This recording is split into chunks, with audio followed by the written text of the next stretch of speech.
talking as someone who has been medically diagnosed with severe depression and anxiety. People exhibit the symptoms in different ways.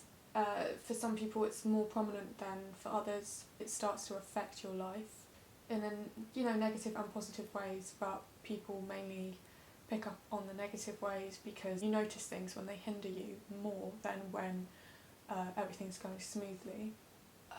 To start with, I was not very good at dealing with it. The more I've matured over the last couple of years, I've picked up strategies that I've learned from seeing other people dealing with it and watching videos online. YouTube has been a big part of my development as a person, just from being able to see people's opinions from all over the world.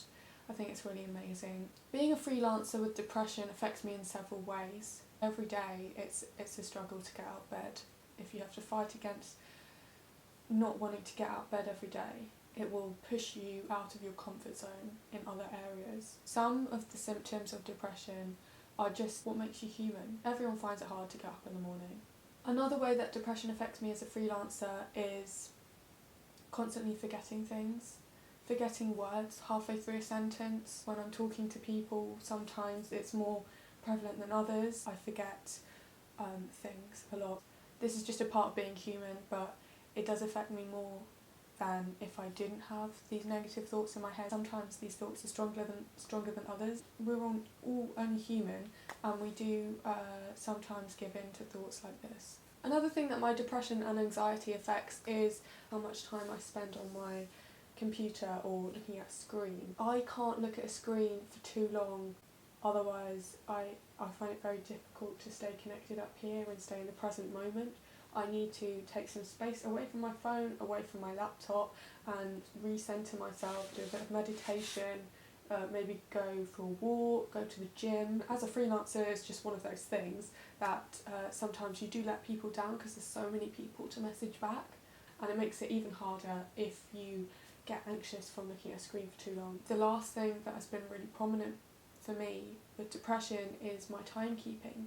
This is partially hereditary because my dad is also very bad at timekeeping, but it's something that I know is also related to my depression because I associate it, like keeping time and being, not being on time for things with this really strong anxiety.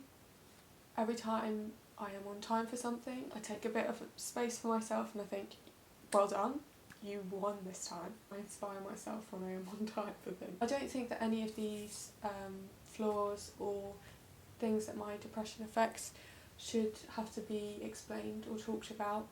If you recognise your flaws, that's the first step towards making things better and improving yourself, and just being aware that you do things wrong sometimes, and everyone does, and that's okay. Depression doesn't have to be a downer, and sometimes it's good to dwell on the sad things in life. There are bad things, there are good things, and that makes you who you are, and you should just embrace the good things and the bad things. It's so great to get your feedback. Anything, if you disagree with me, say you disagree with me. I don't mind. Please don't be rude.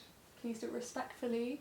But it's great that these videos are causing healthy discussion. I can't express how grateful I am that you are taking an interest in these videos. This subject is relevant to a post that I put up on my blog, which is made to complement my YouTube channel. I've linked it in the description as usual. I think being flawed is one of the best things about being human. It really adds to your personality and makes you a quirky person. And I talk about that in my blog post.